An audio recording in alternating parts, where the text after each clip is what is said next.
تيقول لك زعما الانسان ملي كتموت الام ديالو صافي كيسالي كي كيتحبسوا الدعوات ديالها. انا مشيت كنطلبها اثنين، كنقول لها ادعي معايا ووقفي معايا. الاربعه عيطوا لي كيقولوا لي شدوه، اقسم بالله العلي العظيم. كاين داك العوز، داك كاين احساس انك زعما محتاج وكتشوف راسك ديالك ومشالك، وعاود كاين ديك الرغبه في انك تبين وتثبت لوالديك انك رجعتي لهم حقهم. وانا ما ننساش الخير ديال الاستاذ التيزاري، لان صراحه اقسم بالله العلي العظيم نهار استقبلني ويعني عطى التعليمات ديالو، حسيت بواحد الفرحه كبيره، حسيت ان حقنا فعلا غادي يرجع. مشاهدينا الكرام، مرحبا بكم معنا مرة أخرى. مشاهدينا الكرام، تلقي اتصال من عند الأخت عتيقة. أخت عتيقة قصة للعبرة وفيها إفادة للمغاربة بشكل كبير. عتيقة متزوجة، عندها 2 وليدات، عندها وليد وعندها بنية. كارية كتعيش هي والزوج ديالها ووليداتها. توفى الأب، من وراء الوفاة ديال الأب تكتشف أنه عتيقة ملياردير، عندها أكثر من 3 مليار. كيفاش؟ حاجة طبيعية نتصور أنه في لحظة غتعرف راسها عندها المليار وهي إنسانة على قد الحال. الناس اللي ما عندهمش وما خصهمش كيعيشوا حياة بسيطة جدا. هنا غادي تلقى راسها في واحد الدوامة كبيرة. تبعوا معايا عتيقة، قصة للعبرة والله كنستافدوا معها في هذا الواقع. إلا كان ممكن تعاودي لي شكون هي عتيقة من الأول. السلام عليكم أخي يوسف. كنشكرك بزاف على الاستضافة. وكيف ما ذكرتي أنا أخت عتيقة، سيدة عادية طبيعية، عندها 2 وليدات، كارية، عايشة واحد الحياة بسيطة، نقدر نقول بسيطة بزاف كاع، لأن ماشي هذا هو المستوى اللي كبرنا فيه، ولكن الحمد لله على أي لقينا راسنا عايشين حياة بسيطة. اللي من بعد واحد المدة ملي توفى الوالد الله يرحمه، توفات من بعد الوالدة حتى هي، بقيت كنبحث وكنحاول نلقى حل لحياتي، حتى كنلقى واحد الوثائق ديال الوالد ديالي الله يرحمه، اللي اكتشفت من بعدهم اننا عندنا ارض، عندنا دار اللي كتسوى الملايير، تحديدا فوق 3 المليار، ما بين 3 المليار و4 المليار، واللي استولوا عليها مافيا العقار بوثائق مشبوهه لحد الان. انا يعني شنقول لك، ديك الساعه بحال عطاني الله واحد الامل باش نتحرك. بديت كنتحرك، جمعت راسي وبديت كنقلب وكنحاول نفهم القصه ونعرف كيفاش القصه ديال كيفاش مشات لينا ديك الارض، كيفاش مشات الدار. هاد الارض هذه في موقع استراتيجي في الدار البيضاء، يعني وديك البلاصه غاليه بطبيعه الحال. الارض شنقول لك في قلب انفا، في قلب انفا تماما، يعني في واحد الموقع اللي غالي بزاف، الثمن ديالو القيمه ديالو مرتفعه بزاف. والوثائق باش مشات فرمشات عين، مشات بوثائق مزوره وعندي بالادله ديالي وداكشي. ديك الساعه مشيت انا، جمعت راسي، بديت كنبحث، كنقوم بواحد الابحاث ديالي خاصه باش نحاول نحل اللغز ديال هذا، اللي كنلقى ان في الاخير ان مافيا العقار هي اللي استولت عليها. سيد عايش في فرنسا، جا شرا، خربق الوثائق، ما عرفتش كيفاش شرا شي حاجه اللي ديجا مشريه، وزور الوثائق واستولى عليها، ولا ملياردير من خلالها، ولا هو ملياردير، ولينا حنا اللي الناس عايشين طبيعيين. من هنا بدات المسيره ديالي، وبديت كنقلب، وبديت بشكايات اللي الحمد لله من بعد عاد لقات واحد الصدى. ربي الهمني انني ندير شكايه للوكيل العام الاستاذ التيزاري، وكان لي الشرف كبير انه استقبلني شخصيا الحمد لله، ووجه عطى التعليمات ديالو باش تفتح التحقيق في الملف ديالي. والحمد لله دابا غادي في مسيره مزيانه، وكنتسنى، وكان املي كله كبير في القضاء، وبالاخص في الاستاذ التيزاري، لان كانت كانت واحد البادره زوينه من جهته. الاستاذ التجاري معروف يستقبلك ويتفاعل معك، يبحث عن الحقيقه. داك السيد الناس ديال الدار البيضاء والناس القانون يعلمون جيدا. السيد الوكيل العام الاستاذ التجاري استثناء، الله يوفقه، يعني يبحث عن الحقيقه ويساند المظلوم. يا ربي امين. تماما. ما نكذبش عليك، انا فاش مشيت ما كانش عندي نهائيا، كنت كنقول ما عنديش نهائيا واحد الفرصه انه هو يستقبلني ويستقبلني شخصيا وبواحد البساطه وواحد الطيبوبه، ويعطي التعليمات ديالو باش الملف ديالي يتحرك وباش وبتابعه.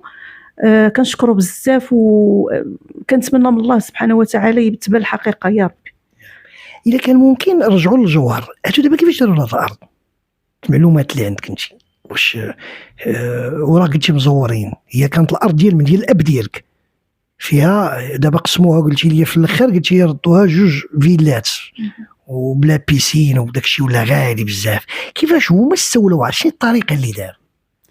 الطريقه المعروفه عند المافيا العقار اللي هي عقود عرفيه اللي كدار في فرنسا بوكالات وهميه، وكالات ما عندها لا، وكالات من عند اشخاص ما فهمتش انا داك الشيء اصلا، لان صعيب على العقل البسيط اللي بحالي انا باش يفهموا داك الشيء. علاش انا كنت اتجهت للقضاء باش يحلوا هذه القضيه ويعرفوا المصير كيفاش ديالها.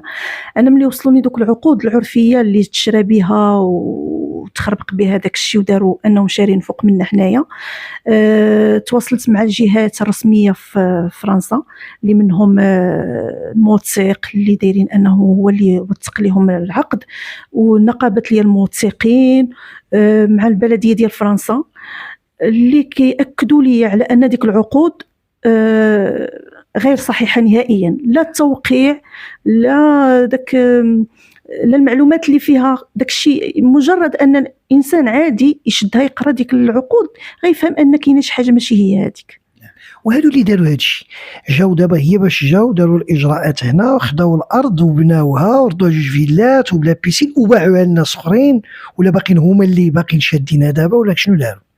لا، هو بمجرد ما استولى على العقار وهذا مشى باعها في البلاصه، وعاود تباع، عاود الناس اللي خداوها من عنده هما اللي قسموها على 2، داروا 2 ديال الفيلات كبار بلي بيسين ديالهم وهذا، لان كما قلت لك المساحه راه 1325 متر كاري وفي قلب انفا، يعني واحد الموقع اللي استراتيجي تاع بصح.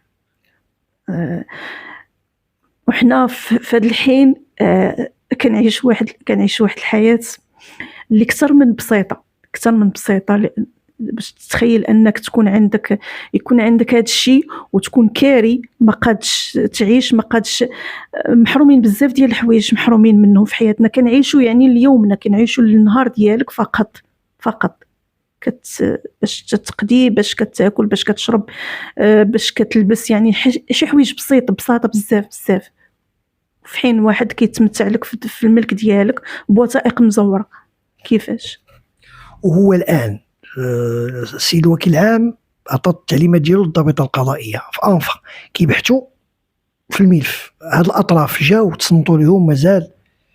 للاسف لا، انا تصنتوا لي انا بوحدي، وهو مازال ما تصنتوش ليه لانه سيد فرنسا.